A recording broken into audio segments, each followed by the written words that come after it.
See if I find that again. No, that's not what I'm looking for. History, right? History. This motherfucker right here. Looking at a picture now of the World Trade Center.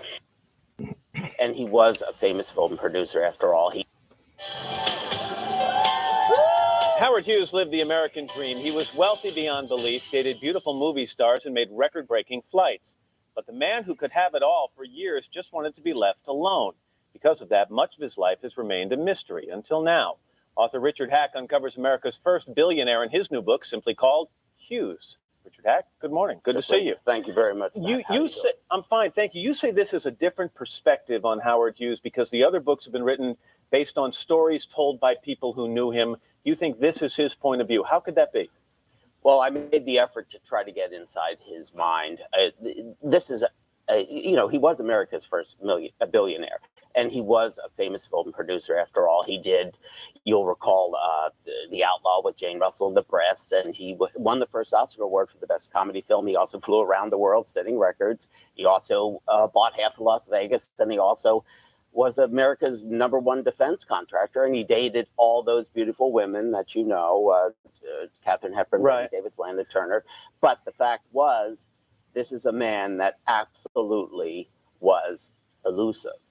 To everyone who knew him, they knew him differently. So you interview someone, and they will give you a different story each time. He demanded his privacy. He was obsessive about it, and yet he had the people who worked for him keep detailed records of every move he made, from the time he ate to the time he went to the bathroom. Why? This is the story. He did not have that done. They did it so they could keep track and refer to it because he was so compulsively controlling that when he would talk to them, they'd have to know exactly what he was talking about. He had an incredible memory. Did he know they were keeping these records? No. He did not know they had the records, and when he found out about it, he wanted them all destroyed as they were going. He thought they were destroyed. The fact that they weren't destroyed would have killed him if he hadn't already been dead. And it's some of those documents that were kept about him that you scoured to write this book. Over 110,000 pages I rifled through. You say he was known as a great ladies' man. However, you say perhaps that was a bit of a myth, that he was not all that great a lover. He dated Katharine Hepburn. Yes, he certainly did. She moved in with him at one point, brought the maid, the butler, and the 3 dogs. Why did she move out? What happened between the two of them? Well, she found out that he was dating Betty Davis. That sort of puts a crimp on things, when you think you're the only one. He proposed to all these ladies, mind you. And then they'd all find out that he had somebody else on the side. When Ginger Rogers found out, she threw a bag full of jewelry at him, only to learn the next day that he also repossessed her station wagon that he had given her. We have a photo that I think was the last picture ever taken of Howard Hughes. And the weird thing is it was taken 25 years before he died. That's right. Why did he retreat so thoroughly from the public? Well, for one thing, he didn't have to deal with them. He had so much money that he could lay naked in a bed, blacked out room, talking on the telephone, and do all his business. Everybody else was out there doing it. And on top of that, he was a sociopath. He didn't like people. He didn't like even his aides, who were the only people he saw. He didn't allow to talk to them. You talk about the cleanliness issue, the fear of germs. Yes. Perhaps a result of the way his mother raised him. Definitely. She would wash him down with lye soap every morning. She would check his teeth like a horse. She looked in the toilet at his feces to see if there was tapeworms. But mind you, it was a time that there were... I am Jane Hanson in the News Channel 4 studio this morning to bring you some news. We are looking at a picture now of the World Trade Center, and we have an eyewitness on the telephone who tells us that he has seen an airplane crash into the World Trade Center. His name is Tony Arrigo. He is on East 12th Street. Tony, can you please tell us what you witnessed? Yes, I can tell you what happened. I was taking the garbage out of the building when we heard this roaring engines coming. We looked up and there was a plane. Next thing you know, we heard boom. We ran up to the corner and hit right into the World Trade Center. Tony, can you tell us what kind of an airplane is it? It had to be a 737. It had to hit the World Trade Center. It was a big, big plane. Okay, and what do you see at this point? Oh, smoke and screaming and, screaming engines and all the fire engines and police departments are all traveling down that way. Oh, my God almighty, the black smoke all over the place. I hope there's got to be somebody killed in it and poor people that went to work. Well, Tony, we don't have any confirmation from any officials of this happening. Just Repeat again. You were walking. You were just going outside. I was You're on bringing East- the garbage out to the freight entrance when we heard this roaring engine. We looked up and there was the plane. Next thing we know, in a matter of seconds, we heard a boom. We went to the corner and there it was, right in the middle of the World Trade Center. Where are you standing right now, Tony? I'm right in the building right now. Okay, and what do you see at this point? Oh, people all staring up there, looking at it and all. Oh my God, the smoke is coming out. Black billow smoke. Okay, you can see we are physically looking at one of our sky cams right now. We can see billowing smoke from the top of the World Trade Center, Tony. Yeah. Are there other people that are around you at this point? Is everybody in pretty much of a state of shock? Oh, of course they are. People are all in shock. The people in the building are in shock, going out. My God Almighty, this is a real disaster. This is worse than the one that hit the Empire State Building back in 1939 or 38, whenever that was. Okay, Tony, how long ago did you witness this happening? Oh, come on, 10 minutes ago. 10 minutes ago? That's about all. Okay. Wait, what? And again, we're putting our camera in. We are pushing our camera into the top of the World Trade Center, and we can see that there appears to be some fairly significant damage to the top of it. Yes, there's got to be 1945. 15 floors that were hit with the Oh, plane. shit. Tony, I'm keeping asking you to describe this for me because Well, as I'm what had telling, happened was I was taking the garbage out of the building to go into the freight entrance to dump it. When I heard this big roaring going up, what's going on? I looked up, and there's this plane zooming right over, not too high up. And then the next thing I hear in a few seconds was boom. So I ran up to the corner, and there it was, right in the middle of the World Trade Center. Tony, we are looking at the World Trade Center as we speak. I can witness that there appears to be some things falling off of the building as we are looking at it. It's got to hit at least 7, 8, 15 stories it had it banged into. Uh-huh. Oh, and it's halfway in the building. Okay. And if again, let me reiterate what we appear to be watching. Again, we have only an eyewitness and only what we are showing you on our live Skycam at this moment. But there does appear to be a plane of some sort that has crashed into the World Trade Center. If you look, it appears the top. Almost on the top. Almost at the top. Okay. Three quarters up. At least 3/4, if not, very close to the top. But we can see that the building, there is a lot of structural damage and there is a lot of smoke. Structure. Yes, ma'am. I just hope nobody got. I wish they weren't there.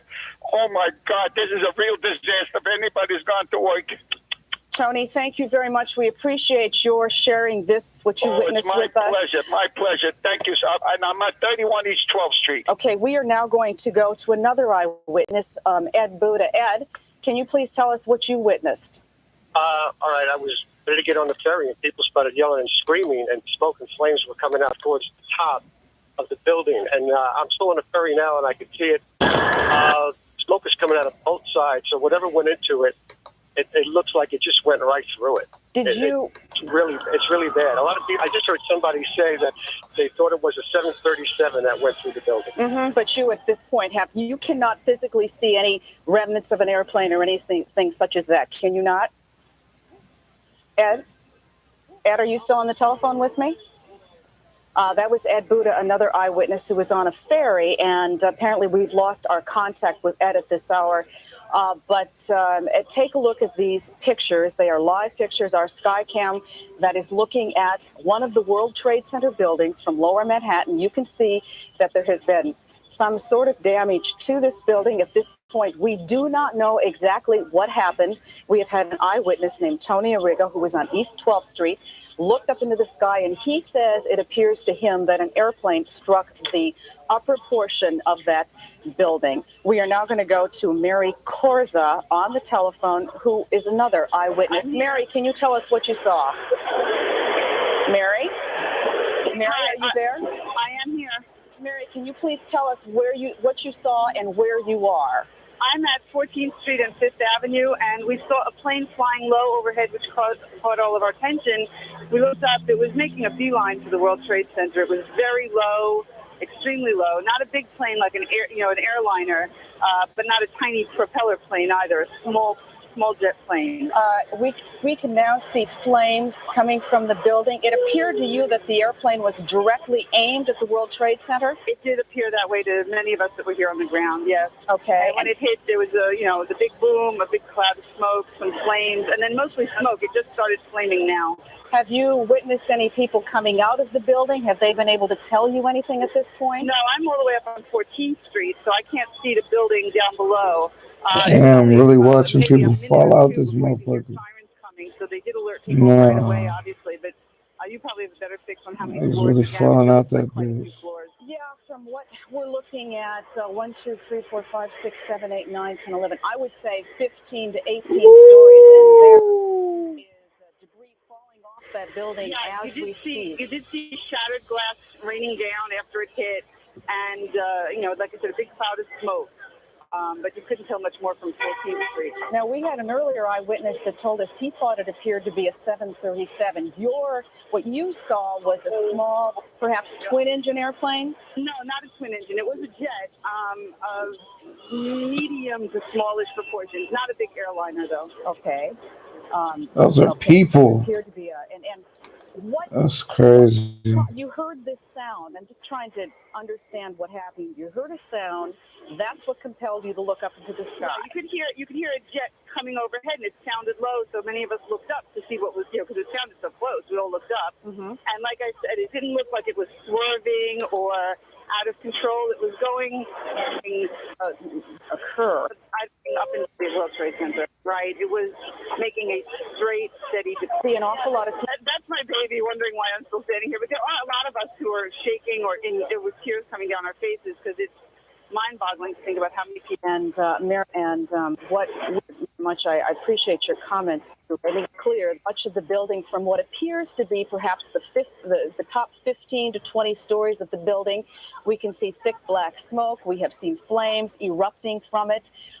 We can tell you that we've had a couple of we've told us that it appearing sound to the building. Now, Mary said she did not know if the airplane did not appear to her to be in any kind of trouble. But again, she obviously said to us she did not know enough about airplanes to know exactly what happened. We obviously at this moment are trying to find out exactly what did happen.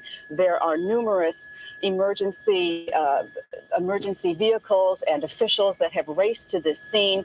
We do not know in terms of injuries or fatalities. We have absolutely no information about that at this point in time. All we can tell you is that something has obviously crashed into the World Trade Center, and our eyewitnesses have told us it was an airplane of some sort. There have been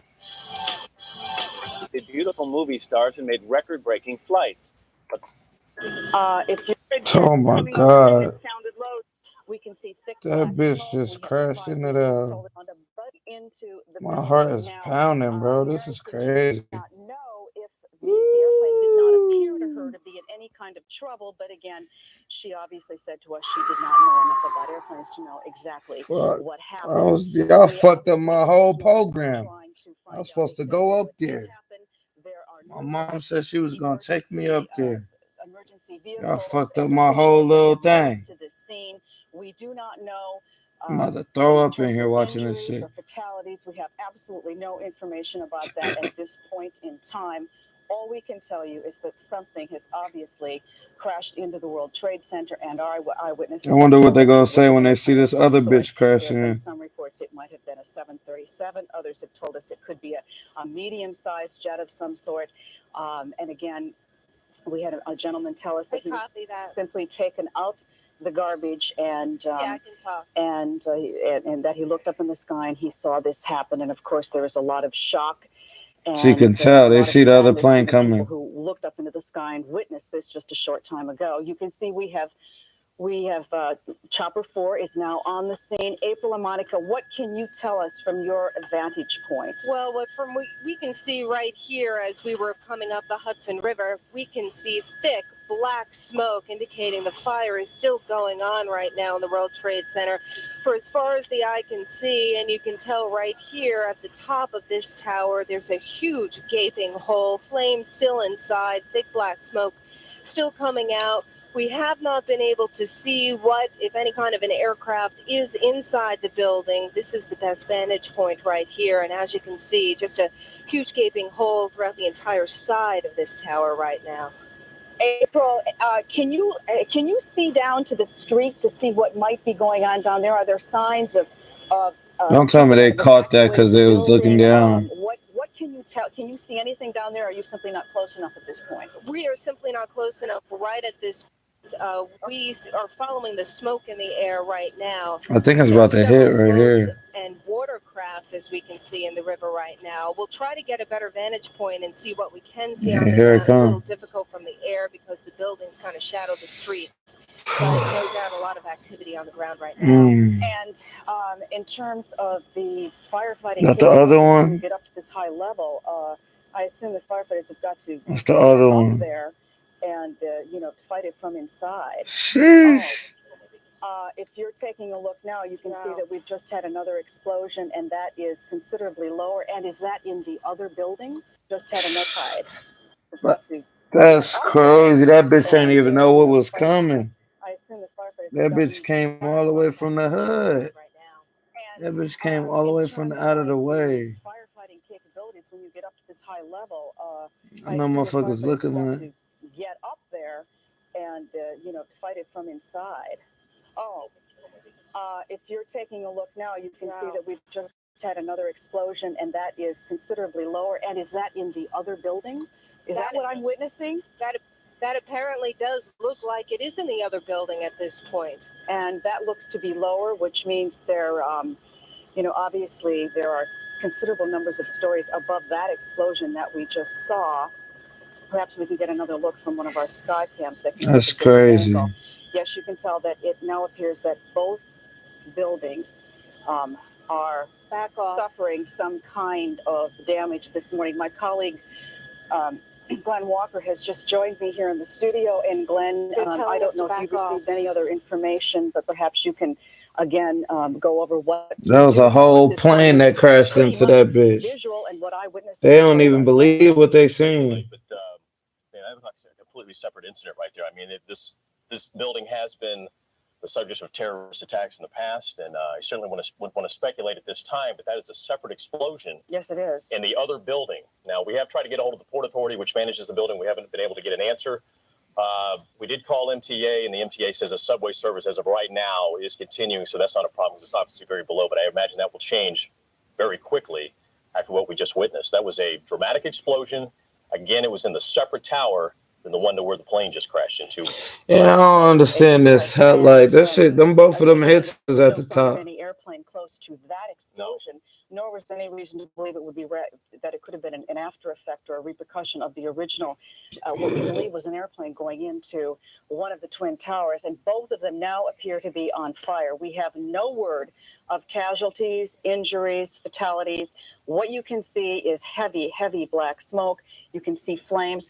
How far down do you think that goes on the second of the World Trade Center? I would say buildings? that is probably maybe 7, 8 floors below from where the plane crashed into the original fire that we saw in the separate building. But that, as I said, that looked like it just looked like an explosion. It had nothing to do with the plane crashing into the first building. Exactly, and of course there are. The plane crashed into the second building. In those buildings, it is a regular work day. We have no information about anybody who is inside there, and what kind of shape they might be in. We at this point are seeking confirmation of exactly what happened, particularly what just happened with this second apparent explosion, and I don't even know. We're going to look at that. We're going to look at the tape of this last explosion. Maybe we can pick up something here. As we said, we were talking about what was going on, and then suddenly there was a big explosion in the second building. There it is. There it is, right there. Seems to be completely unrelated to the first one. I didn't catch it, but I have to say, it looks like something. It looks like went into the building. Yes, possibly another airplane. Well, perhaps from the other side, because we've only got the one vantage point here. What we can tell you about the building on the right is that eyewitnesses have told us that. I'm sorry. Okay, I'm sorry. We have another witness on the phone. Arlene Morris, are you there? I am. Can you tell us what you saw? Yes, I was sitting at my desk and I heard this big boom, a loud sound. And when I looked out the window, the top floor on the World Trade Center, there's flames just coming down, crashing down to the ground on the west side. All the cars, and they were like running into each other, and the flames just started coming down real hard. Then another sound exploded again. Another impact. What building are you in? How far away? I'm in the World Finance Center, but my window's the opposite side to the World Trade Center. I'm in the C Tower. Did you just see another explosion? No, I heard it because I'm holding on the phone with you. So I heard another big boom again. It just exploded again. Do you see people leaving the building? We left. Everybody left already. I'm the only one here on my floor. I gotta get out. But what can you tell us about the build? Can you see people on the ground from the two? At the bottom, yes, and then the fire brigade, and they came. Everything else, they're downstairs there right now. Do you see people that are injured? What can you? No, I can't. I'm on the 28th floor. Okay. Yeah, so it's minute to my vision. I really can't see too much. All right. Thank you very much, Arlene, and please get out of that building and seek safety. I'm leaving right now. Thank you very much. Okay, yeah, be safe. We have another witness, Janice Huff, on the telephone. I'm not sure if it's our Janice Huff, but she apparently was a witness to the second explosion. You saw this? Where are you? No. Listen, I'm watching TV right now. Yes. Yeah. And, I can see the pictures that we have of the building, the first building, the one with the tower on the top. And as I'm watching it and you're talking, I see a plane flying behind the other tower. And I see it getting closer and closer to the building. And I'm thinking, is that a plane? And it was. And all of a sudden, I see this explosion in the other tower. So there was another plane. So there was another plane with a second explosion. So from what I am looking at on television, from the angle that I was looking. Here's a replay right here, I believe. When I was watching looking at the first tower, I noticed that there was a small plane coming around the side of the building. You see it there on the right? I see it. I see so it. It's coming I do down. see I'm it saying right that there. plane, There it is right there. I see it. And then it goes boom right there. Watch. That's there it is. You're absolutely right. Oh, my goodness. So I don't know if it's a helicopter or a plane, but it was certainly flying, and it went right into the building. It was a plane. Can we show that again, please? I clearly did not notice that the first time. Right. I think we need to take a look at that again. Obviously what we are looking at are the Twin Towers of the World Trade Center in flames. We know nothing yet about the number of people, what has exactly happened there. We can only tell you what we have witnessed and what eyewitnesses have told us. Now, here we're going to look at this tape again. Here it comes. I think we definitely have to open this up to speculation. This could be a deliberate attack. Yes. Okay. Now, up on the right-hand side of our screen, let's take a look. An airplane, is it? What does it say? It doesn't say. At this time, it does not say. It just says the first plane that hit the World Trade Center was hijacked after takeoff from Boston. According to a U.S. official. Now, according to the pilot that we had on. Today, we've had a national tragedy. 2 airplanes have crashed into the World Trade Center in an apparent terrorist attack on our country. I have spoken to the Vice President, to the Governor of New York, to the Director of the FBI, and have ordered that the full resources of the federal government go to help the victims and their families, and to conduct a full-scale investigation to hunt down and to find those folks who committed this act. Terrorism against our nation will not stand. And now, if you join me in a moment of silence.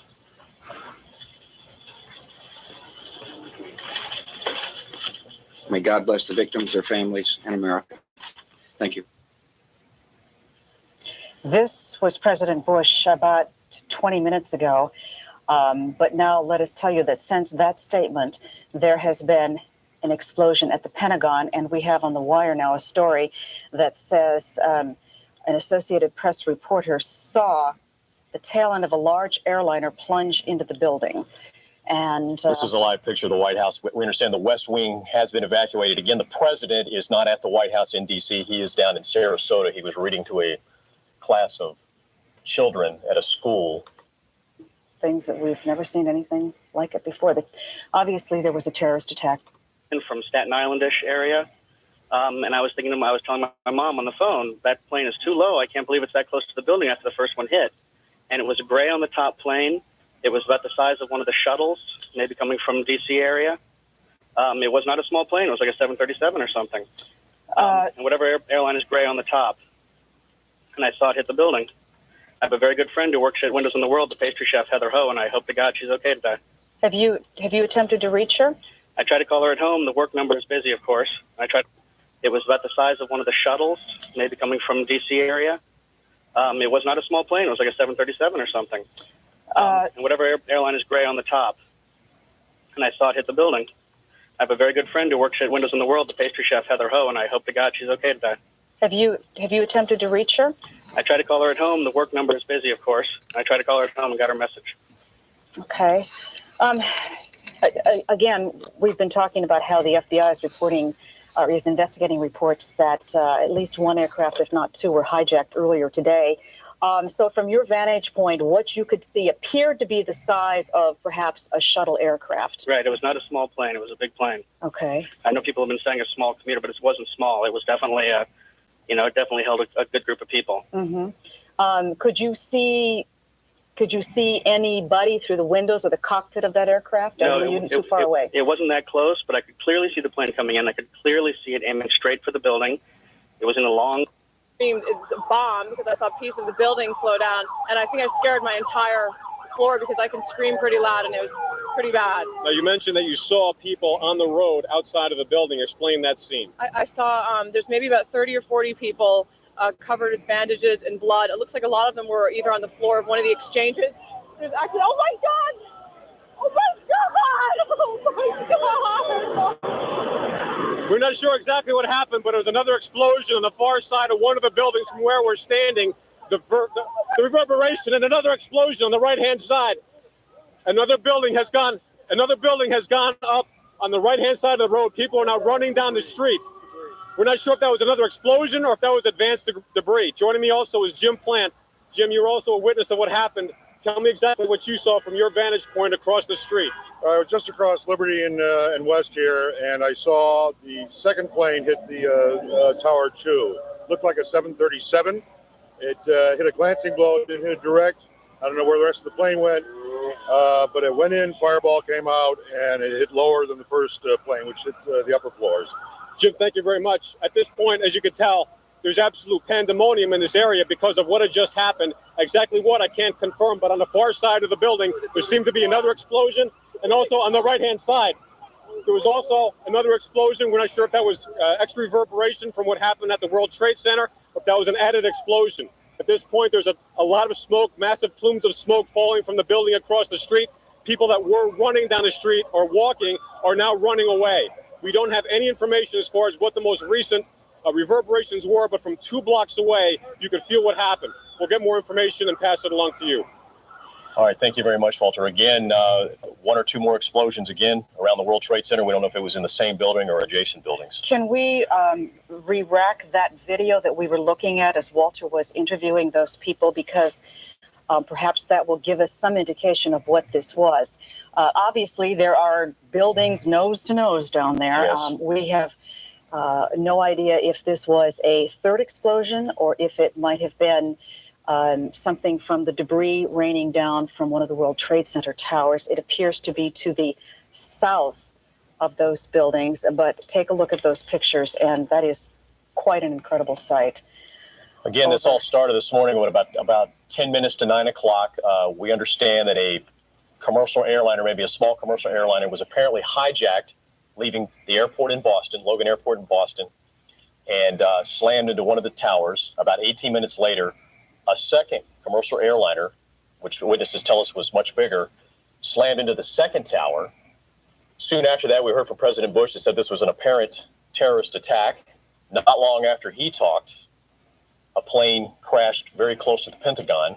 Where we stand down in the nation's capital, the White House service did receive a very real threat that the White House would also suffer the same fate as the World Trade Center and the Pentagon, which has not happened yet, and we hope it doesn't. And of course, all commercial traffic around the United Rosenfield, who's been up in the newsroom, do you have anything you can add to all of this? Well, just, in getting here to Rockefeller Center this morning to share with you, because you've been here in the studio, just the scenes on the street, people on their cell phones trying to find out what's going on, people calling love, just the scene here to been up in the newsroom. Do you have any air traffic? All commercial air traffic. Joining us now is Jim Rosenfield, who's been up in the newsroom. Do you have any share with you because you've been here in the studio. Just the scenes on the street, people on, as you walk into this building, a lot of people out on the street, not being permitted to go up and down through most of the elevators for security reasons. Obviously, as we think about the landmarks in Manhattan, people are taking very serious security precautions just for wrenching eyewitness accounts right now. Just amazing. Through, especially in the Twin Towers right now, of what these people must be going through, especially in the Twin Towers right now. Just amazing. We have just been told that this, what we thought was another explosion, was indeed, according to the Associated Press, another building that has either been attacked or exploded. So it appears to be separate from the two that we have already witnessed this morning. And if you take a look at this scene right now, the smoke that is billowing over Lower Manhattan is truly a frightening sight to see. Again, the part that I think concerns all of us is that we have no knowledge of what happened to the people who might have been inside any of those buildings. It's a normal workday, and I guarantee you that workers in major smoke coming is down to, as you, a terrorist has all the earmarks. Come forward with something like a possibility like this. I think that there's something you're supposed to. And we don't know, Kraft, what side what. And they have hopes we'll put this of tourism. Yeah. Can you hear me? I can hear you very well. Harvey, this obviously has all the earmarks of terrorism. Yes, unfortunately it does. And, you know, I've been in this business almost 40 years. And quite frankly, I couldn't have written a scenario like this. If I would have come forward with something like a possibility like this, they would have laughed. I mean, this has all of the worst case scenarios put together into one. This is monumental. This will be something that, you got Gary Condit in the news, you have OJ. This is something that we're going to be looking at for the next couple of years, unfortunately, and not just from a media perspective, but from the people who witnessed this. I mean, when you think of the psychological trauma this is going to cause to New Yorkers and to Americans, it's monumental. It's off the map. As you see the scope of this, again, we don't have aircraft being hot. What if there are signals you can read of, et cetera, what if there are signals you can read in that as an expert on all of this, what can you tell us about that? Well, it shows that, in the last couple of years, and I just got off of the embassy bombing trial. I was involved in that. And I've seen a picture painted of Osama bin Laden, not to say that especially the United States, talking about himself, a lot of them, but yet the timing, I would pull something like that at other American targets, such as the Pentagon. That was to be able to, if I had some time, have it flown into a building. Difficulties involved in that, but something like this off. I mean, think about hijacking a plane, the difficulties involved in that, but yet to have it flown into a building is just monumental in terms of timing, in terms of the ability of the number of people on that plane. I mean, if I had to surmise, that bitch is I melting. would think it wasn't just one individual. It had to be groups of That individuals shit's to be able to disappearing. control something like that, to pull something like this off. And if the reports are true that we're having a coordinated attack at other American targets, such as the Pentagon, They took your eyes off that building. That building is gone. that we're facing a new era. We're back to the old state sponsorship, large groups being involved in having the wherewithal and intelligence and the ability to pull something like this off. The years in these countries, but even this brings goosebumps to me. And I've seen everything, and I've been through everything, and this one tops it all in terms of the temerity, in terms of the plan. A very hectic situation at this point. And to get to say, my God, to collapse. At a rate of about 1 every 5 minutes, you see people that are jumping from the top of the building.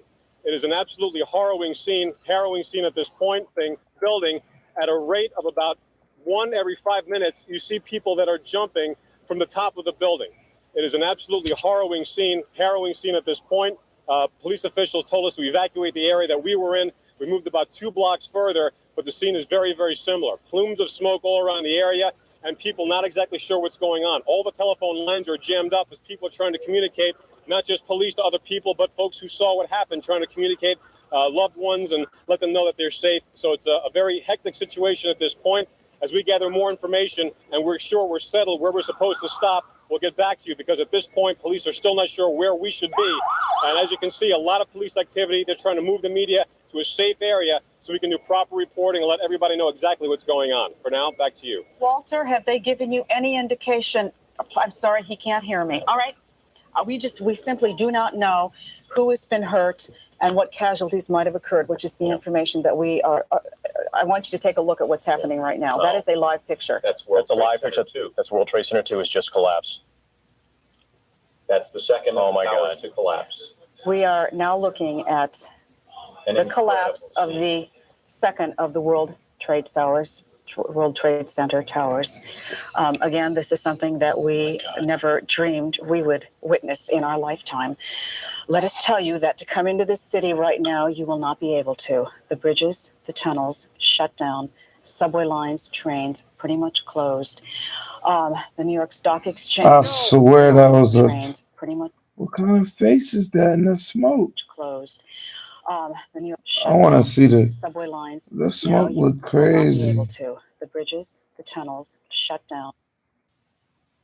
That look like a demon in that smoke, bro. I swear to God, on fire on it. Bro, that looked like a fucking devil in that fucking smoke with flames coming out his eyes with little teeth, bro. That's like a little devil. Yo. Nah, they be saying there's mad little things in that smoke. That's crazy. I see my own little thing. Like that image right there. People seeing that image, bro. City right now, you will not be able to. The bridges, the tunnels shut down. That's a real Subway devil. lines, train. That's a real devil in that smoke.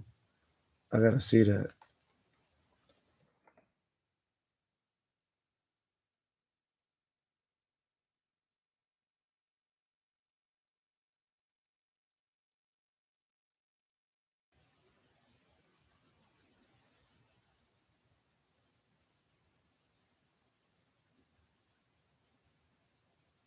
Damn.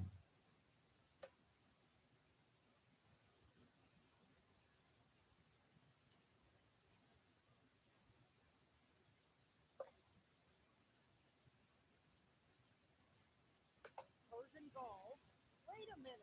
What the devil do you see? Then he saw this. Yeah! Devil horns. Look at all the bad stuff happening around the Persian Gulf these days. No wonder it was dubbed Dawn of Evil. That's creepy. The photo was taken by an astronomy buff on vacation in Qatar during a partial eclipse back on December 26th. Went viral after it was published as NASA's astronomy picture of the day. Though physics professor Robert Nemiroff helped pick the photo, he didn't see devil horns. The sun was rising with the blue and blocking part of it. Plus, the surface of the sea played tricks with the light. It was a mirage effect. Speaking of special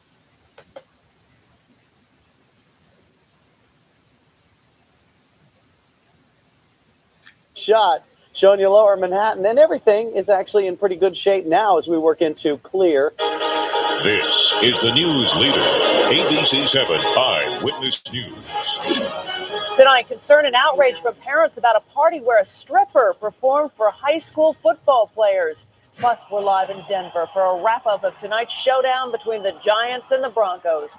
Good evening, everyone. I'm Diana Williams. And I'm Bill Ritter. Thanks for staying up. Those stories in a moment. But first, some big basketball news tonight. Very big basketball news. The best basketball player ever tonight, all but confirming he's coming back. Michael Jordan telling a group of reporters in Chicago he will play again, quote, for the love of the game. Our other big story tonight, Westchester parents packed a high school meeting this evening, voicing shock and outrage about a private party for high school football players. Police say the athletes did drugs, drank booze, and were entertained by a stripper at a house in Chappaqua. Jim Dolan has more. I'm cool on that.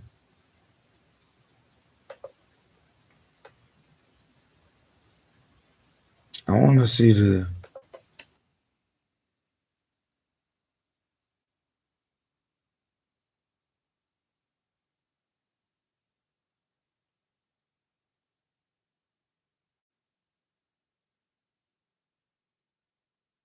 Like, I want to see what the people was talking about.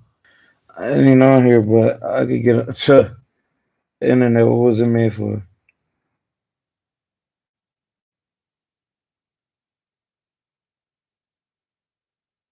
9/11 smoke faces. Yeah, what's nigga said it was mad images about that shit.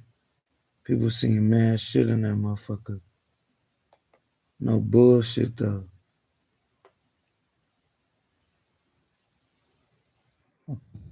Yeah.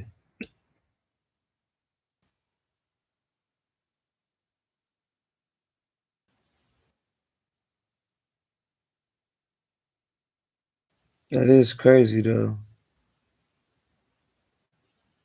I mean, this is the like we're all Fibonacci, bro. That's how I feel. Like the windows is busted a certain way, so it's vacuuming a certain way. It just look like that.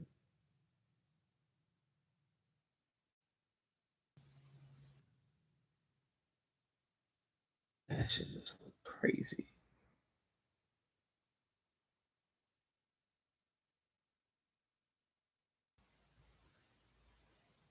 So I say, yeah, that's the one they was just trying to show me. Okay. You see that one? Ooh, it's crazy.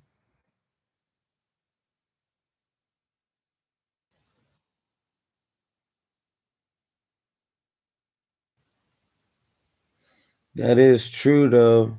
That was there.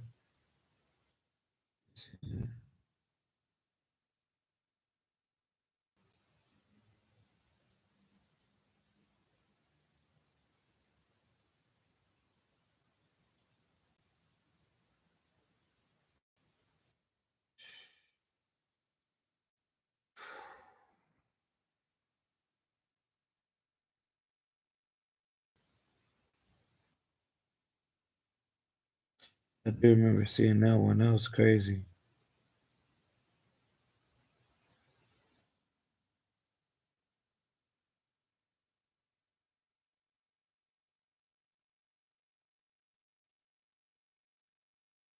Ooh.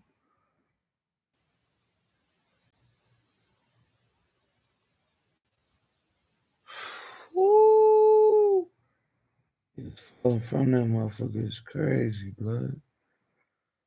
Yeah, we gotta see what's up with him right here. New Zealand hero? Second Z hero. RP to this dude. Who's this dude?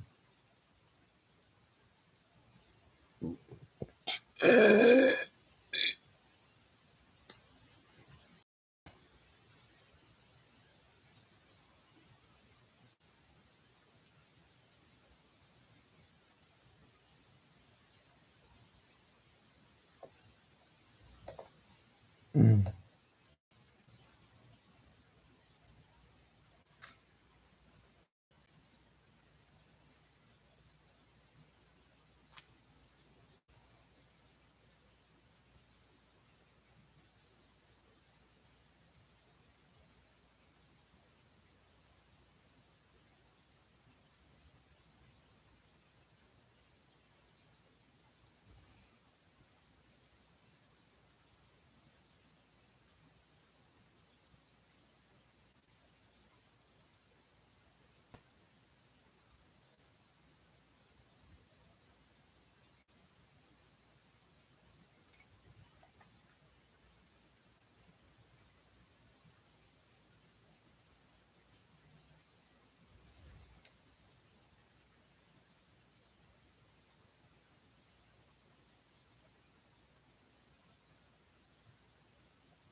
Mm.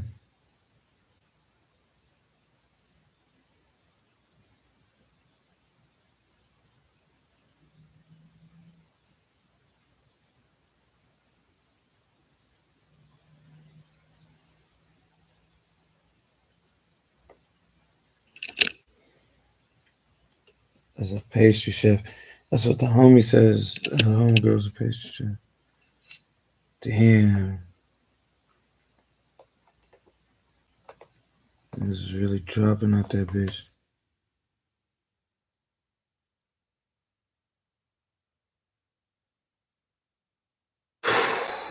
Damn, that shit fucked up.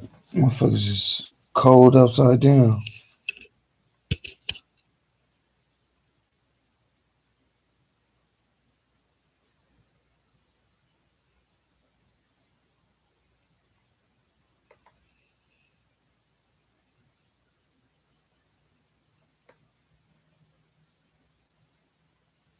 All right.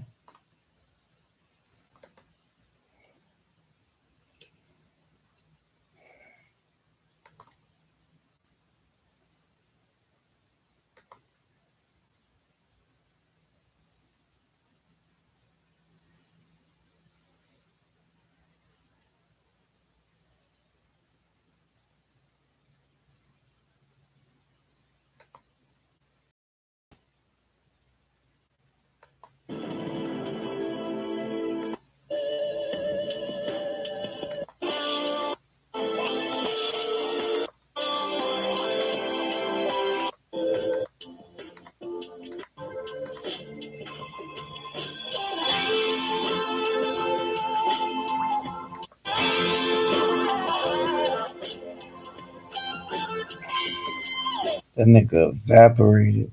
That nigga. See if I can find a video. That nigga evaporated.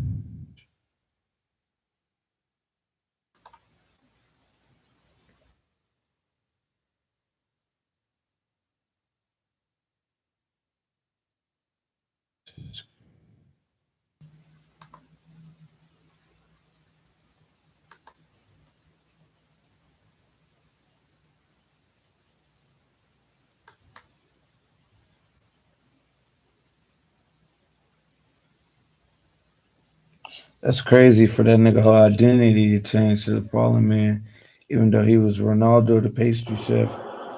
He was hard body. Oh my God.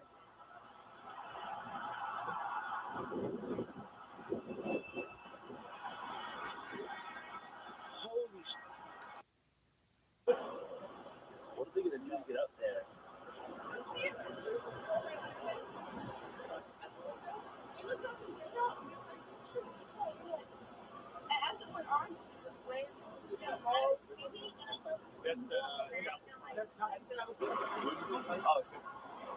Why we always laughing when shit going on?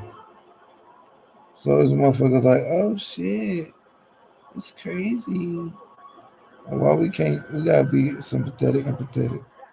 Everything ain't funny, bro. We always want to be funny about some shit. There's a news helicopter.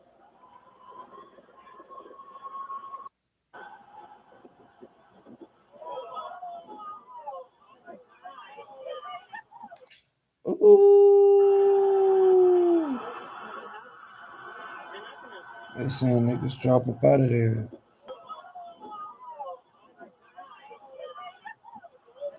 RIP.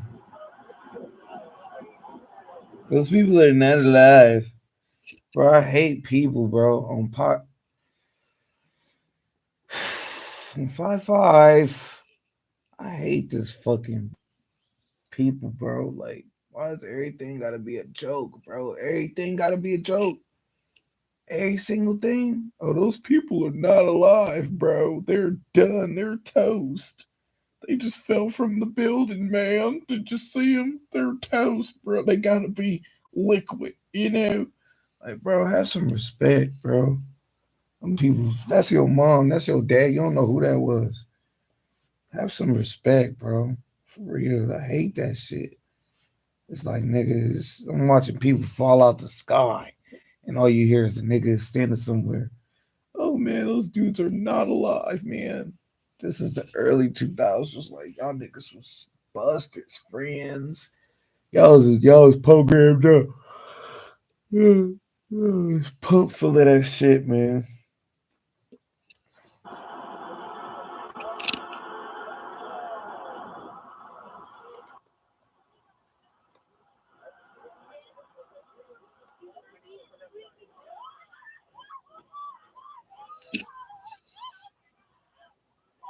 Y'all want to laugh and shit though. Shit getting blown up.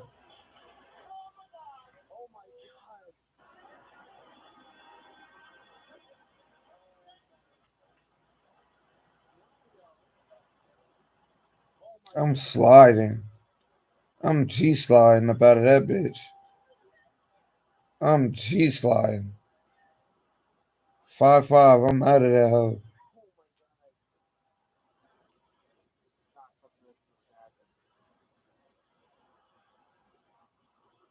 Niggas zooming in on all the flames.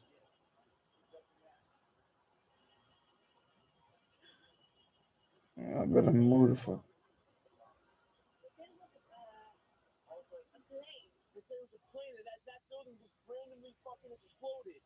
It's not a plane. Look, that side just blew up. It just blew up 2 minutes ago. Way after that one.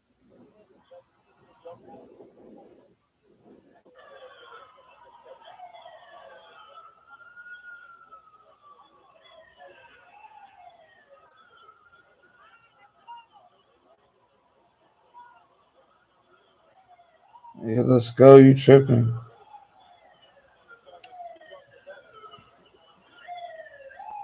Everybody always want to stand around some shit. Run, nigga. Run. Before it start raining planes out that bitch. I hate people, bro.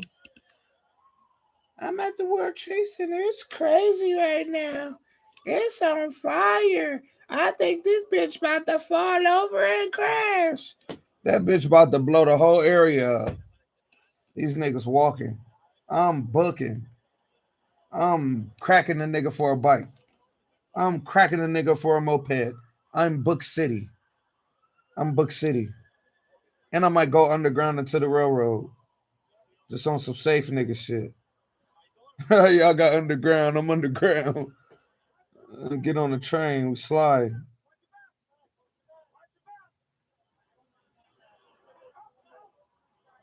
Niggas done fainted. Niggas fainted out there. Y'all niggas better dip out.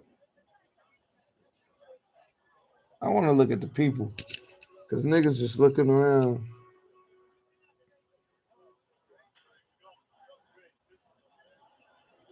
Niggas out. I see niggas with their sons, their kids. Niggas is out of there.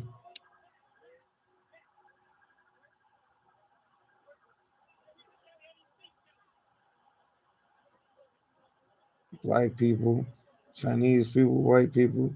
Lance. That's when New York was so fire, bro.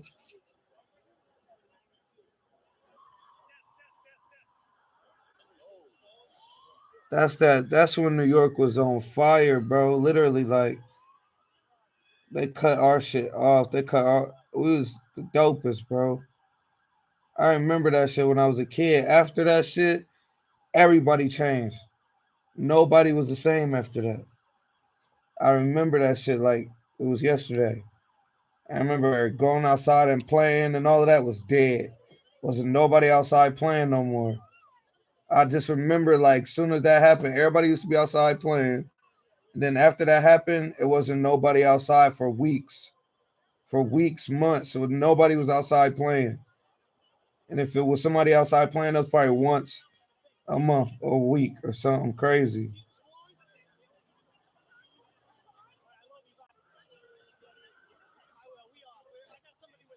That's what it was, bro.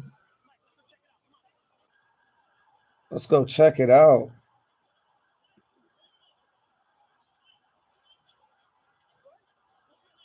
Get people up out of that bitch. Niggas protecting their wives, families.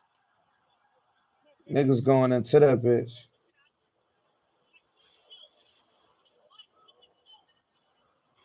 That's true, but tell that nigga. That shit about to come down on top of all of y'all. Mike trying to go get that footage.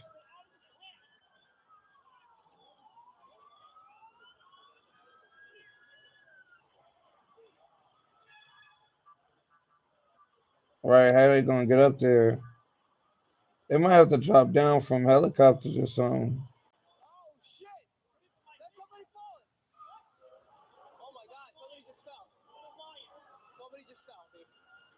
You're lying. No, he ain't. Not supposed to go to sleep.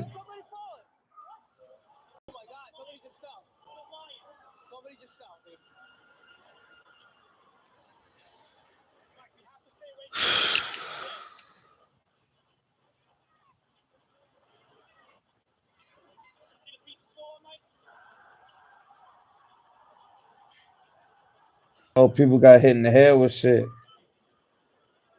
That's the other one. Oh, shit. Oh, shit.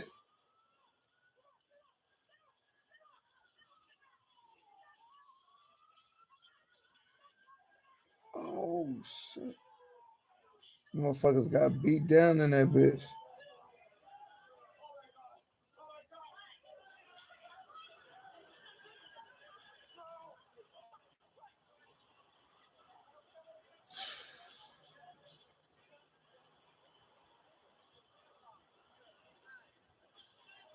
Damn.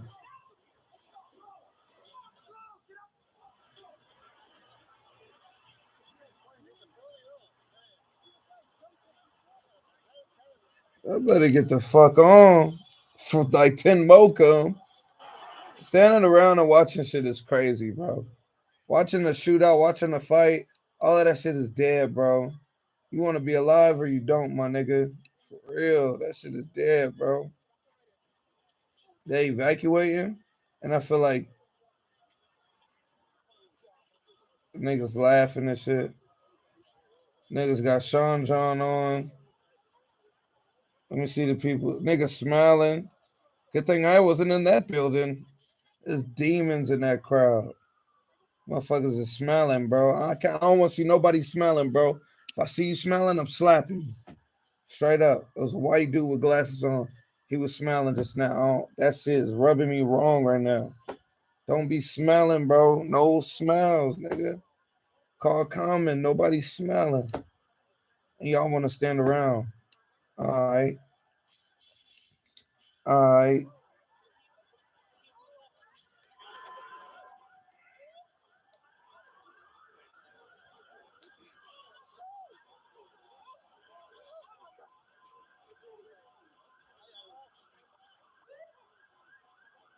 Nah, people was genuinely fucked up though.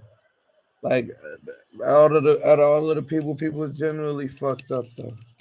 Like I'm fucked up right now. This is 100 years later. Keep moving. Y'all don't know how serious this shit is. The old lady got blamed.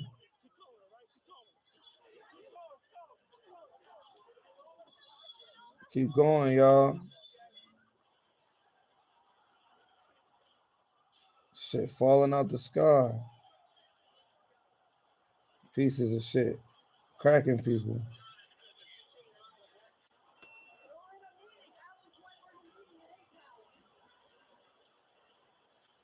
Fuck that meeting.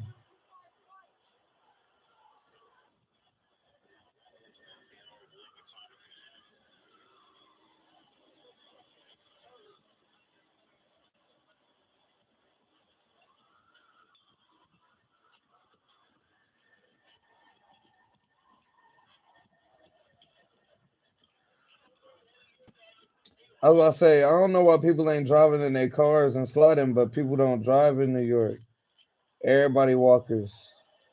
I'm looking like, why ain't people like crashing into shit and taking off apocalypse style? Like, oh, everybody going to the subway, everybody going to the bus, everybody going to the ferry, everybody going to the train. I'm like, oh, damn, I'm trying to figure out why niggas ain't. I would have stole me a car quick. Stole me some shit. Fuck up out of there. Damn, what's on fire down there? That's a basement? Whoa. How's the basement on fire? I'm not hearing that. I know the basement ain't on fire. I think somebody left the camera.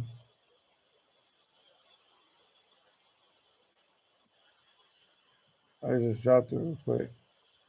Niggas getting that footage like it ain't nothing though. What's that? That's high. Just debris.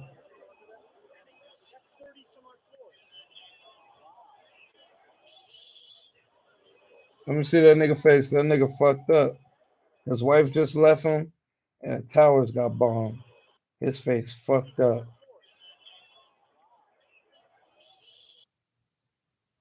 His wife up there, so he fucked up.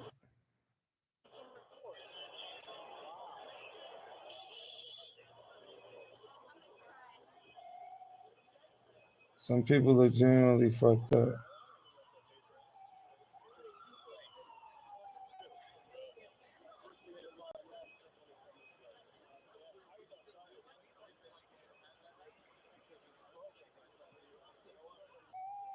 That bitch about to come crashing down. It's about to get hot. Trying to get some information about what the plan is. We have photographs for you guys. These visuals are unbelievable. Are they doing a cut-in? What's the plan? Can you help me out?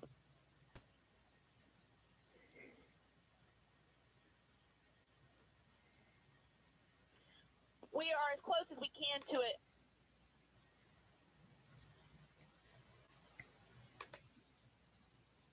It's across the street from the World Trade Center.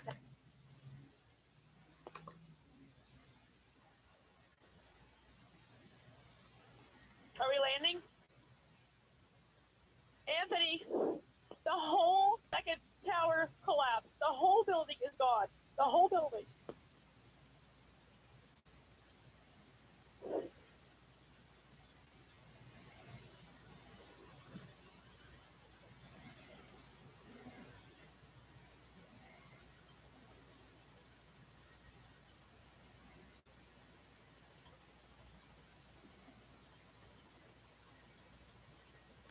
Daniela, did you hear me? The entire second building collapsed. It is gone.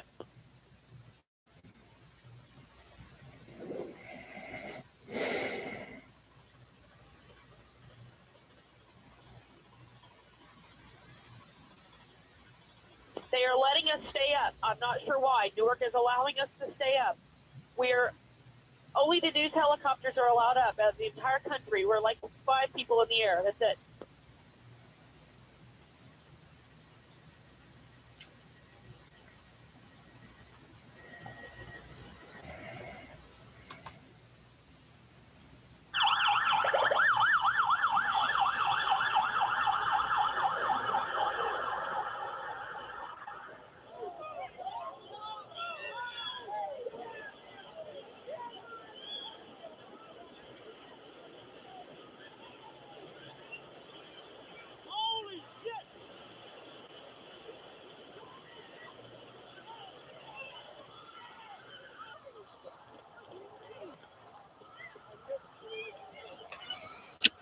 Oh my God! The train set is collapsed! The train set is collapsed! God! The train set is collapsed!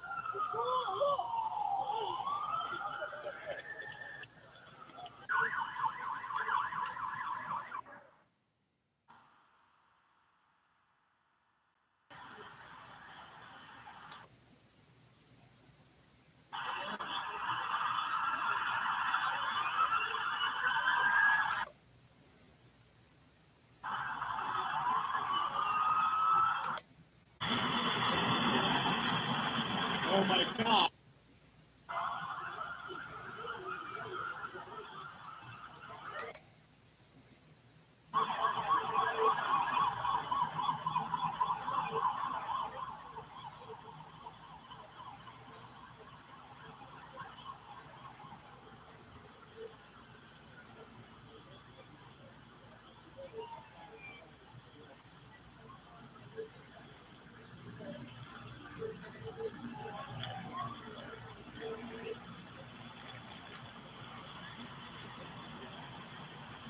Oh my God!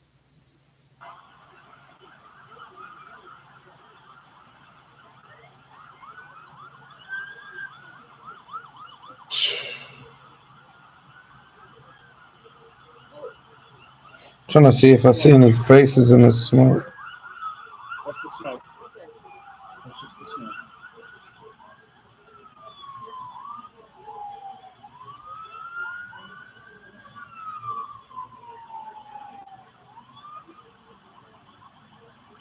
There's silent too.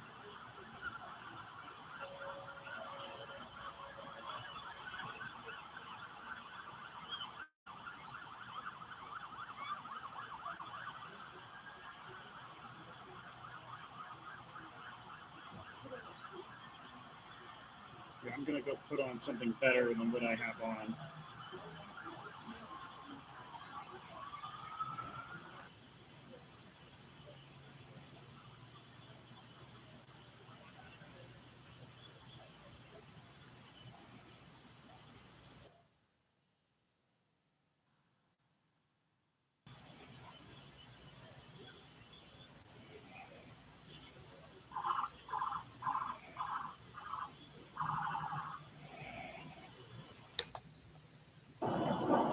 Sounds like a jet.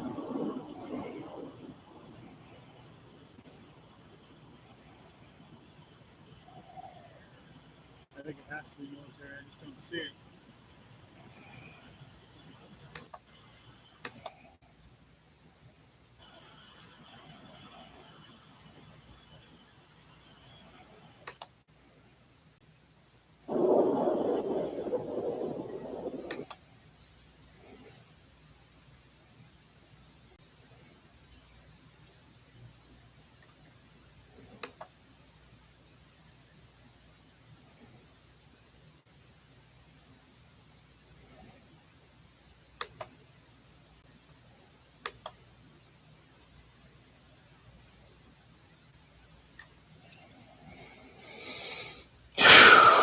Shit.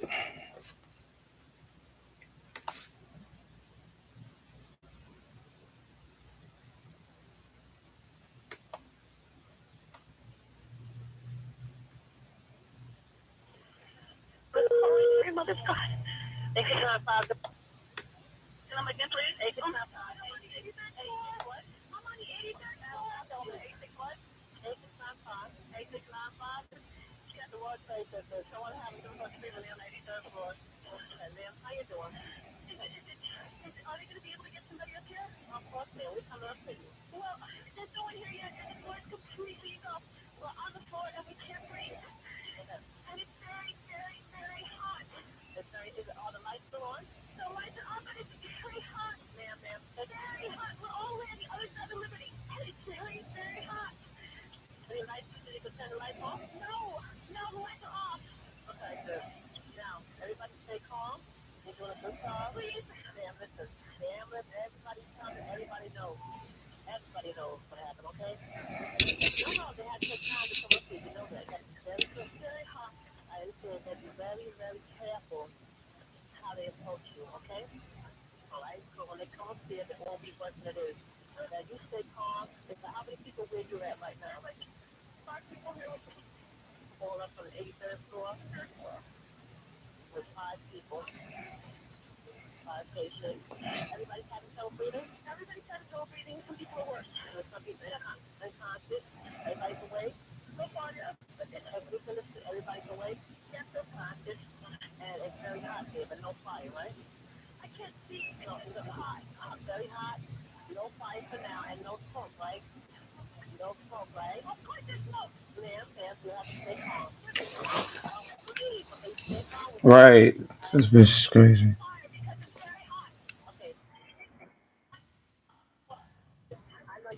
And I know, but I'm going to document what you say, okay? And it's very hot. We see no.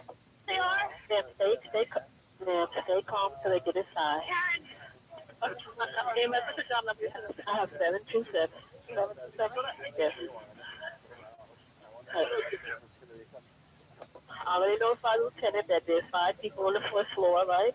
Very hot and smoky. So they overlook you, okay, dear? Can you? I already did that. Yes, ma'am. I am going to say. Listen. They're here? Are they inside with you yet, dear? No. Okay, stay calm till they get inside. I know where they are. Ma'am, stay calm till they get inside. Karen. Hey, Mr. John, I have 727. 727? Yes.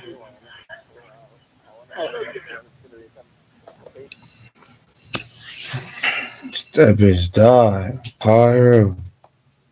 5 room. Damn. RP to her. Last phone call on Earth. Oh, damn. Scott's phone 22 stories. Joe Budden. When you woke up that morning, what did you think your stresses were? Losing in fantasy football because I was watching Monday Night Football. And you're playing fantasy in the morning. Yeah. Do you remember who played that Monday night? It was Broncos and Giants. Mm-hmm. Giants lost.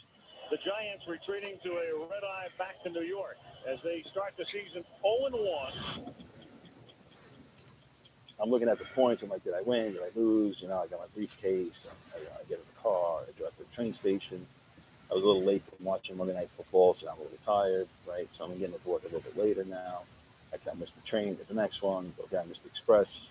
Okay, so you go to work. Yeah. So I go to work, get in there, come up the big escalators in the path, get into the lobby there, granite lobby, one more trade. And everything is functioning. Everything's functional. It's all great. I got into the elevator, and I hit 64. I went up to 61's and express from 44. And then it was 61, 63, and then so I had 64. All of a sudden, the elevator just shook violently. The lights flickered a few seconds. It stopped. You know, we were like, what the hell just happened? It kind of gets reset, and then it came back down to 44. So the elevator went down. Great. Elevator door opens. There's complete mayhem. People screaming. You see, you can't even tell which way they're running. There was smoke on the floor, heavy smoke. You can even see across the lobby to the second set to the other elevators. It was hard to see, and people were just like screaming, running all over the place. Because I believe some of the elevators actually cables got severed. They dropped. They exploded when they hit. So different things were happening. We back up into the elevator. Again, instinctively, I just wanted to get off the floor. So I hit 64. I'm just praying that the thing doesn't stop. What about that moment would make you want to go back up? You're a structural support guy. Yeah, but I didn't know what happened at the time. All I knew was that the building was still there, and I didn't know what I was going to walk into. With people, with the heavy smoke and people screaming. I thought something happened on that floor. Isolated to that floor. Right. So I figured if I can get away from that situation, like I'm going to walk into, at least me, I wouldn't just walk into something that I'm not aware of what I'm walking into unless I see like an opening. So I didn't even know where to go. In hindsight, of course, everything's 20/20 hindsight. Like you go back, you're like, shit, I should have just walked through there and found the staircase and just left. It's tough to say you did anything wrong. No, it's not wrong or right. That's what I'm saying. It's not wrong. It's just looking back, I would have done it differently. So I hit 64, and now we go back up. Get up to 64, the door's open, right? The people that I see are Pat Hoey, who's my boss at the time, who's just an amazing person. I went right up to him. He was in the corner office. I said, Pat, I said, you know what happened? He goes, Pasquale, I don't know. He goes, but I was like thrown out of my chair. He goes, I'm just calling to see, what's going on. Then I saw Steve Fiorelli, Lisa Tripitola, who sat next to me on the other cubicle. Now no one's leaving. So the floor is empty except for 15 people that were there that I just walked in that didn't leave. Now, I know you're going to ask, why didn't they leave? I have no idea. I found out later that there were calls, and it was actually published in the newspaper. They were told to stay until so they would not block. So the idea was maybe lessons learned in 93, the plane hit above us, the fire's above us. The firemen have to get to that, right? The staircases get clogged with people, right? And when they're evacuating, at least on the lower floors, the firemen can't get up now, right? So now you're blocking stairs. So in an efficient manner, you want to get the firemen as quickly as possible to that floor to fight the fire, right? So if you fill the staircases, now you're blocking that. And depending on how crazy it is going down there, no one can go up. And at the time, the first towers hit. At the time, Tower 1 was hit, right? The one I was in, yeah, the North Tower. Who said stay? Someone said stay on the phone to Pat that's Hoey what I'm talking about. on the security desk. From the downstairs. security Yeah, desk. yeah. Now, in times of emergency, I'm no longer listening to security desk. No, absolutely right. Yeah, Now when things happen, they just run right out. So now everything's like here, right? Joe Bellas is crazy. Things are nice. There's no issue. You know, at least on that floor. So I pick up the phone. I call my wife. And I remember picking up the phone, and he was on the other end, and he said, Louise, don't be alarmed, but can you turn the television on? You know, and I jumped up right away, and I thought, oh, okay, sure, like what's going on, you know? And he said, I don't know. He said, but something happened to my building, but can you turn the television on and let me know if you see anything? And I said, oh my God, it looks like this half of your building is on fire. And as I'm listening and kind of like watching and kind of taking it in, I said, Shout out to Jersey City. Go Joe. Okay, I guess that's what it is. I don't even know. I said, okay. I said, well, I said, you tell me. I said, just on the building. You say low, middle, or high. I said, they're hit in the middle of the building, they're hit high in the building, they're hit low in the building. Because now I'm in the thinking process, right? And I'm thinking, if it hits low, I'm screwed, right? I gotta get past the fire below, right? 44th floor where I was, if it hit there, I'm screwed. If it hit middle, I still don't know because I'm on the 64th floor, right? Not halfway up. And she said, no, it hit pretty high. I said, where are you? Are you in the building? You know, and he said, yeah. And I said, what are you doing in the building? You have to get out. There's a plane hit the building. He said, no, don't worry, we're fine. We're gonna figure out what to do. I'm here with the coworkers. He goes, I'm okay. You know, I'll call you back. I said, Pascal, please, just get out. You know, just go. And now you go into that mode where, okay, if you exit the building and then part of the building's burning on top and the pieces of it fall, you're going to get hit with it. The top floor of the building collapses, yeah, it's going to come down on that floor, but then also topple wherever. I don't know which way to turn, what to do, go upstairs, go downstairs, go outside, call someone, you know. And I remember like his shirt from work, I think the day before that he had like left somewhere, maybe at the bedpost or on a chair or something. I remember like I grabbed his shirt and I put it on because I wanted to feel him, you know, with me. And we have a cross on the wall upstairs, and I just said, "God, Jesus, please, just just gave it to him right now." And I remember I had the crucifix, and I just kept it with me the whole day, praying and hoping that he would be home or call or just get out of there or whatever. So you got firemen now going up to the scene, right? Think about that. Like they're as much as we say, like, why did we leave? Like, then you can look back and say, well, why did they go up, right? But they're going up. So you think, okay, that's the way to get the people that need their help is stay out of their way.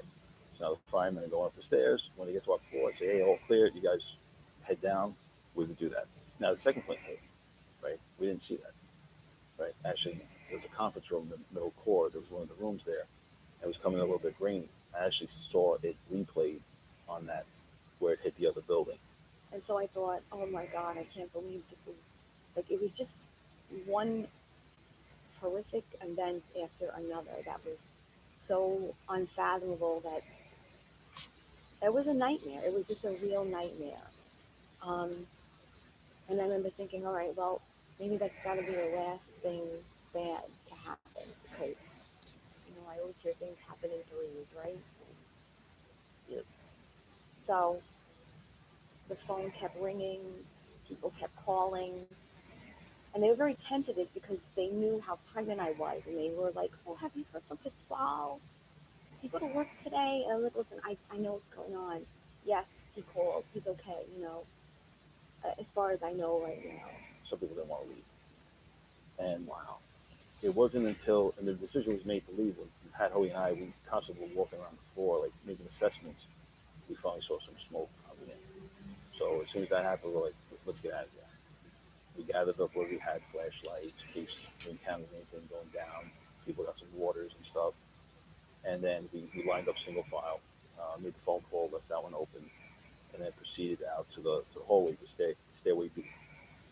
When we decided to hit the floor with the smoke, Steve Pirelli and I, who was one of the project managers at the time, he and I went out into the hallway, opened up the door, and the stairway was clear. There was like no smoke in the stairs.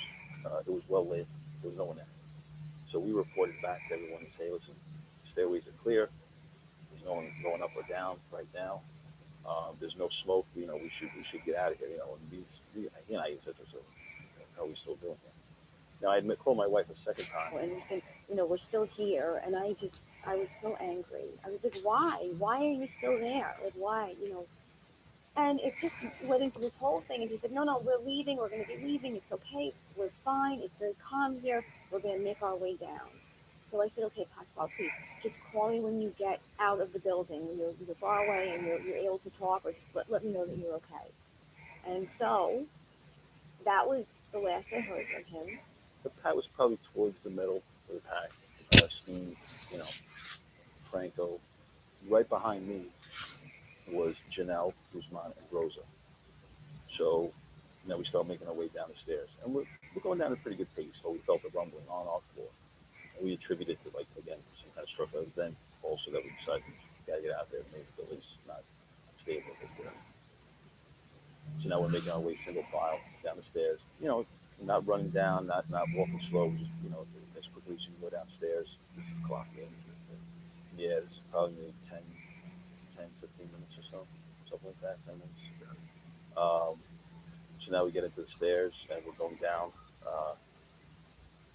And it was fine until we got into like the 40s, and then we encountered some firemen with all their gear on. Let's say it was probably 6 of them, 6 or 7.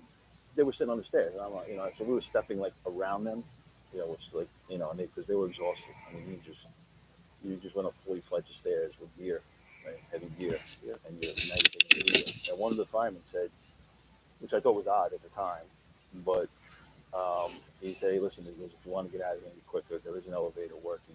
If you get off on the 23rd floor, you can take that down the rest of the way. I remember shouting out, I was like, hey, we can take an elevator on 23rd if you want. I was just throwing it out there. Everybody's like, no. Everybody else like, no.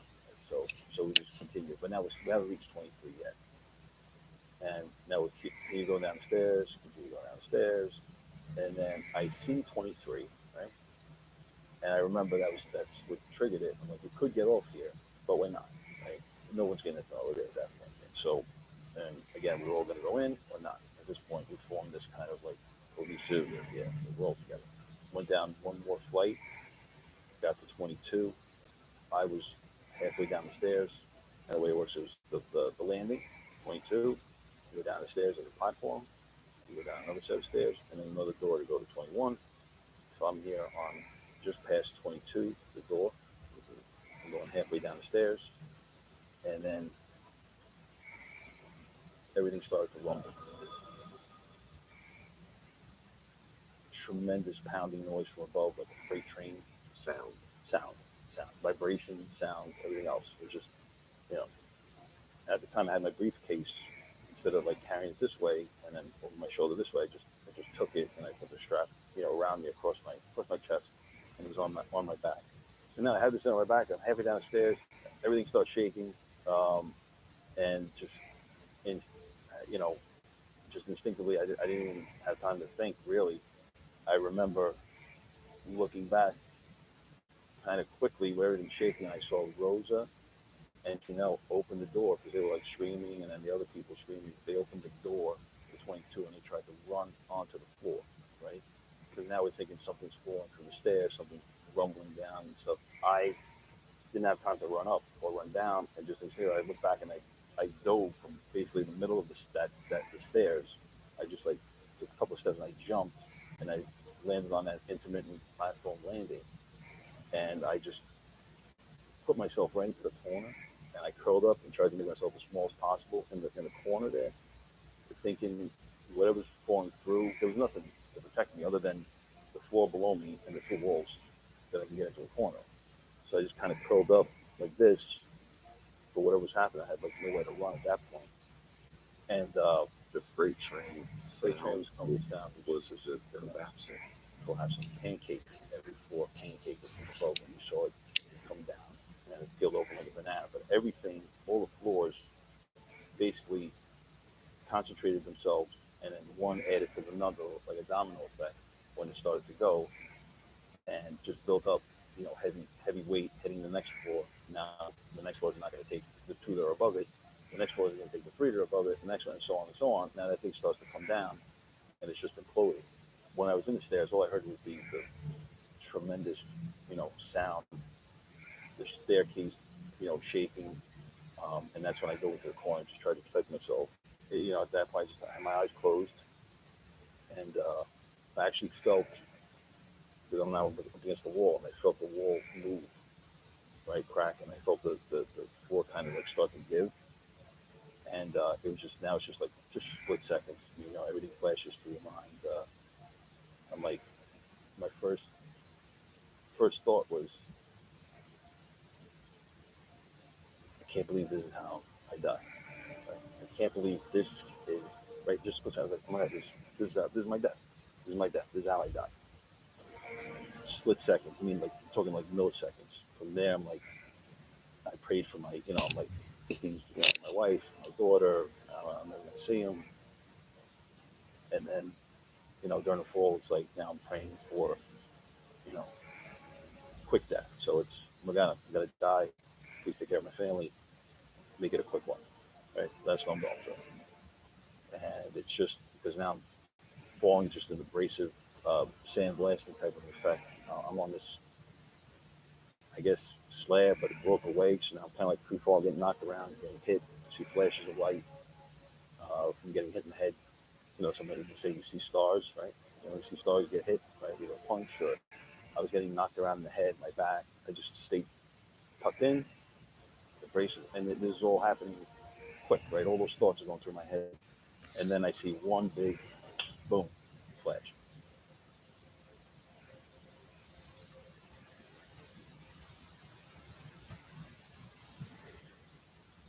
They didn't know what was going to happen.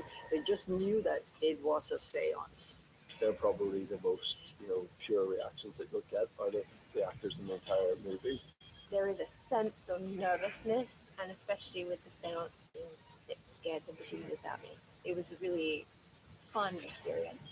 When you do something like a seance, the goal is to have our cinema audience feel the genuine and authentic surprise of what went on. They just bring you in cold, the windows blast open, and the water and light shoot in, and they knock things over with strings, and you didn't tell anyone any of this. The things happen in this room while we're doing the scene happen for real. And our reactions, they were like real. I was knocked unconscious. Either it was during the fall or when I actually finally landed, riding the rubble, whatever was happening. I opened up my eyes and it was just blue sky, right? A field of rubble. I'm on this like little ledge of broken concrete, looking down at an open pit, and you hear like crackling, like the fire there and stuff like that around. And everything looked beautiful and clear. And I was like, I thought it was going to like, you see those movies where you think you're going to like rise up out of your body and then see yourself there, like, dead, and now you're going somewhere else, stuff like that. So you kind of like feel like the Patrick Swayze movie, right? With the Ghost, right? Ghost, split second. I mean, I'm not laughing. I wasn't thinking it, but like I was numb at that point. All I see is like, I knew because it was just a flash, and I opened up my eyes, and I'm thinking, wow, that's, I'm dead, right? I gotta be dead. So I'm gonna float up out of my body and see myself. Wow, because I'm here. I'm dead with a headache, right? Right. So, and then I'm like, I started to feel pain in my foot and my leg, and I started coughing, and I was drenched. And I just sat by. I was like, I'm alive. I can't believe I'm alive. I couldn't. I was like looking around. I was, first I couldn't believe myself that I survived. I'm looking around at everything going on now. It started to get dark again because it would clear sometimes, and then you get the smoke coming in, and it start to cloudy up and stuff. And started calling out for other people. I'm like, hello, hello, Pat, and I'm just sitting there. And I'm like, in what position? In the same way I'm sitting here. I had same way I'm sitting here.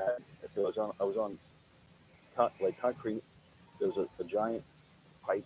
There was a standpipe. It was for the fire suppression in the building. There was a pipe here, which I have a theory on that, but it was all sorts of like broken conduit, rubble, and then it was just concrete behind me, like a mountain. It was like, picture me like on like a mountain of rubble on the edge of one of the pieces of rubble on the end of that, and then there was a beam, and then a whole field, and then just an open pit that you could see, that I could see down into. So there's no way I couldn't. I'm like, even at that moment, I'm like, I didn't want to fall into that, or so I'm just, but I had nowhere to go, and then I knew my foot was broken because I felt it was like, felt like it was swelling and stuff, and I was just sitting there, I was just kind of calling out for help, just waiting, and just astonished myself,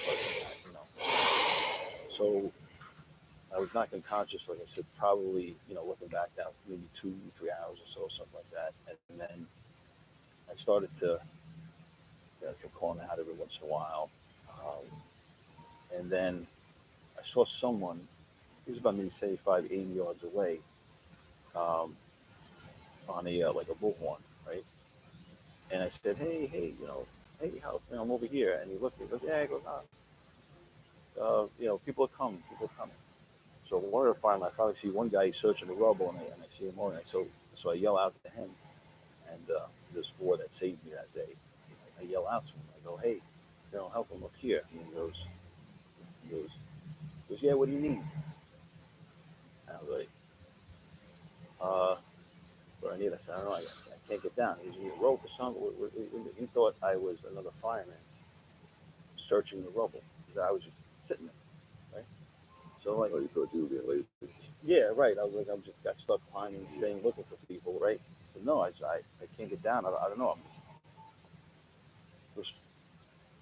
Who I said, I was in the building. I don't know. I was collapsed on here. I don't know. He goes, holy shit. He goes, we got a civilian up there.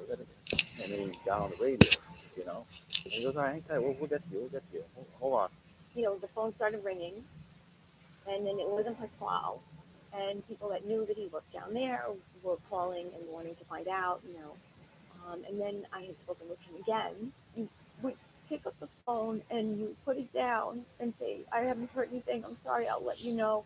And you put the phone down. And Look at Joe Button crying. That's funny though. I'm crying too though, but still, that's still funny to see his ass crying now. Like wiping super tears.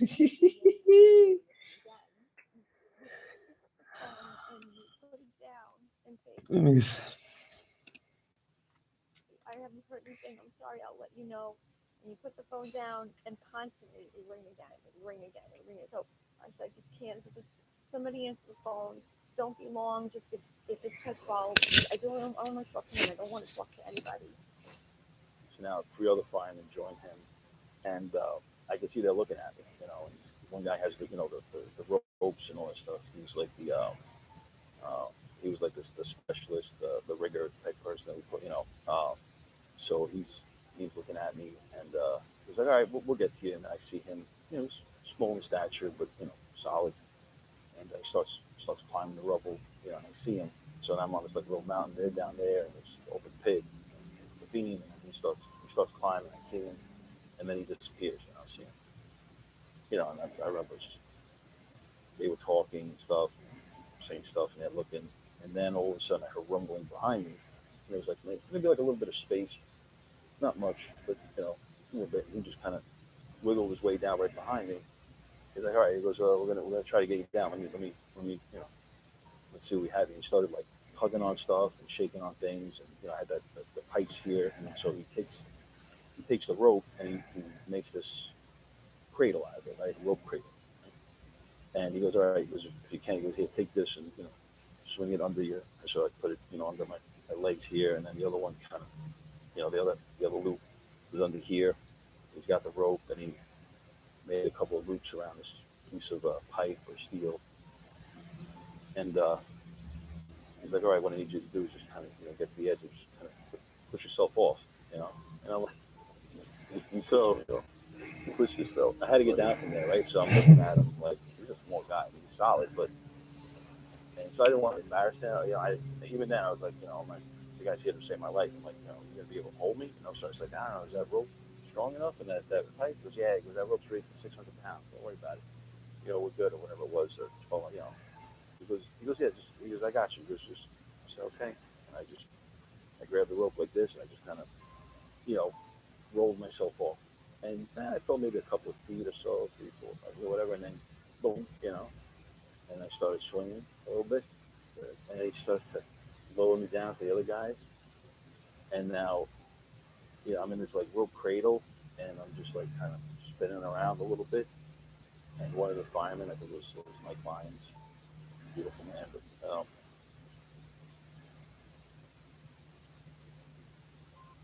Of your food going to waste? Freeze drying could be your answer. There are a few different ways of preserving food. First, you can dehydrate. A dehydrator uses heat to slowly dry out food. The heat ends up destroying a lot of the food's nutritional value and shrinks and toughens the food. And most foods can't even be dehydrated, like soup, cheese, and ice cream. You can also try home canning. Canning also uses heat, which, once again, destroys nutrition. Canning is hot, messy, and requires careful attention to detail. Canning, when not done correctly, can even cause botulism or other illnesses. The very best way to preserve food is freeze drying. Freeze drying is able to keep all of the nutrients, since it removes the water from food at freezing temperatures, instead of using heat. Plus, freeze drying is easy and allows you to preserve all your favorite foods: fruits, vegetables, leftovers, soups, casseroles, you name it. And all of it will last years longer than either dehydrated or canned food. Cop that, yo. Right, like, take a minute to see about that. I've seen that shit 100 times.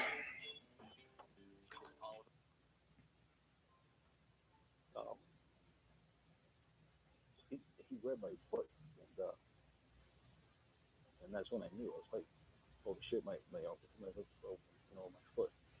I felt this like sharp pain, and they pulled me over to the beam, and he goes, "Can you stand?" As they were lowering me, he was like pulling me over so I didn't fall into the pig, and then landed on the beam. So I got there, then the other fireman got in front of me, behind me, and goes, "Can you stand up?" I said, "Yeah, let me try to stand up." So I put pressure on stood up on my foot. I said, he was, "We had some climbing to do." He goes, "Will you be able to get at it?" So I said, "Yeah, I'll try." So we started to make our way and pretty much climbing over this rubble to get out to the West Side Highway. And now they're behind me, make sure I don't fall. They still have like kind of like a rope around me, and the pain was kind of getting to me at this point because it ended up being a fracture of my cuboid and my foot. I was trying to get out of there and climbing, and then all of a sudden I felt a little, like I was going to pass out. So like, you do me a favor. I said, "Just let me sit for a minute." I said, He said, "Yeah, all right." I sat down, and he must have looked at me and assessed me. Like, he goes, "Yeah, you're kind of pale." He goes, "All right, relax. You got this from here." So, like, all right. So then they got this plastic gurney, and they brought it out, strapped me in, and they started passing me from one guy to another. So now they're dragging me across the rubble, and they're dragging me across the rubble, one guy to the next. And I'm there, and also this piece of wood, one of the firemen or pipe or something, a pipe.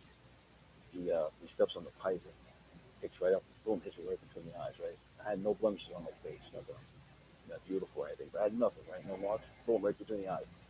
And he's like, "Oh my God, I'm so sorry, you're right." I said, "I'm fine." I said, "I don't care what you hit me with." I said, "Get me out of here. I'm wife at home. I gotta get out of service today."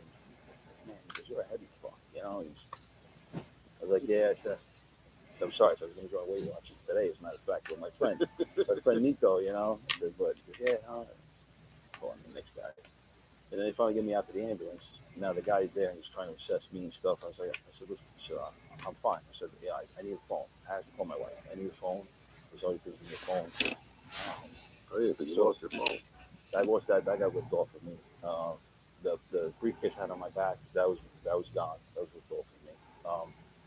So I get into the ambulance, and one of the paramedics goes, all right. He goes, I got a phone still working. I think he had one of the services that wasn't knocked down because of the antennas. There was different ones. Most of them were on World Trade Center. So everybody lost the communication like that. Well, this one happened to be working, and I called my house, and my wife answered the phone. And it was him. And it was him, and he was like, Louise, and I was like,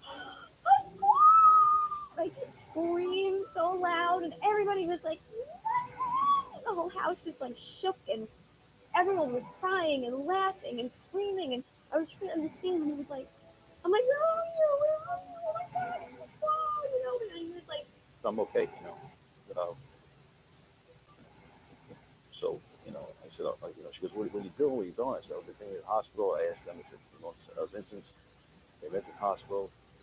You know, she's like, okay, you know, call me from there. Is everything okay? Oh my God, Squall, you're alive. You know, and again, people back on my friend Mike hands up, you know, a good friend of mine gets on the phone. He was like, where the hell are you? What happened? You know, what's going on? You know, and he tried to take it all down, and like, you know, they arranged. Then he's like, I don't know. I don't even know. I'm like, I don't know. I was in the building. It fell. It came down.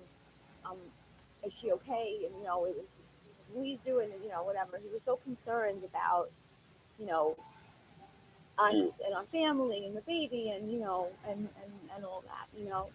So, What a guy.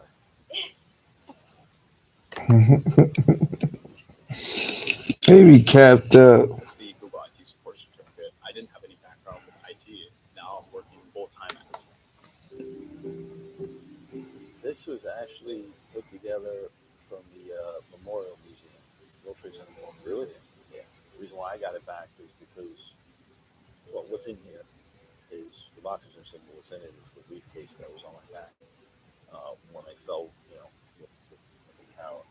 But when I woke up in that level, the briefcase was nowhere to be found. It was there. I would carry this with me on the train. I had a Walkman in there, you know. Listen, you remember Walkmans, right? Yeah. Had a Walkman in there. Bills that I could pay at work, you know. Could ever stack bills, and so that had an address on it, name, all that stuff, you know, PSCG bills, whatever. That's how PSCG. But life or death, and you grab the bag with the bills in it. Yeah. Get out of there. Get out of this. Good. Yeah, exactly. So my life is in there, you know, information, right? You know. So it was like, so my life was in it. Yeah. Get out. But life or death, and grab the bag with the bills in it.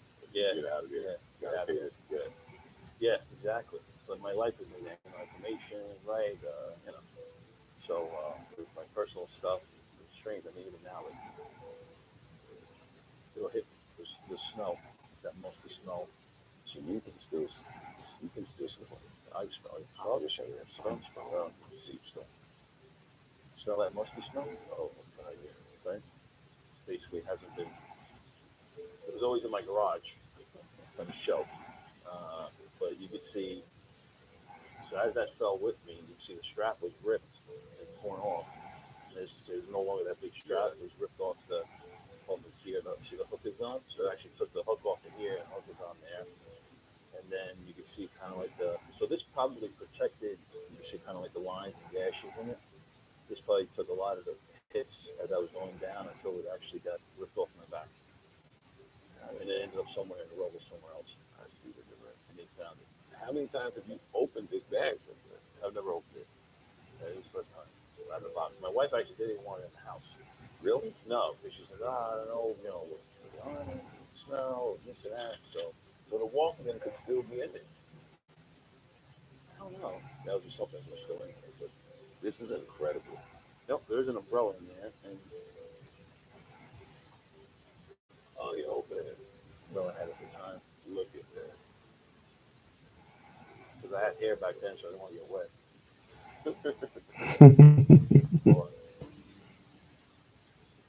Hey, You're welcome, and shout outs to music.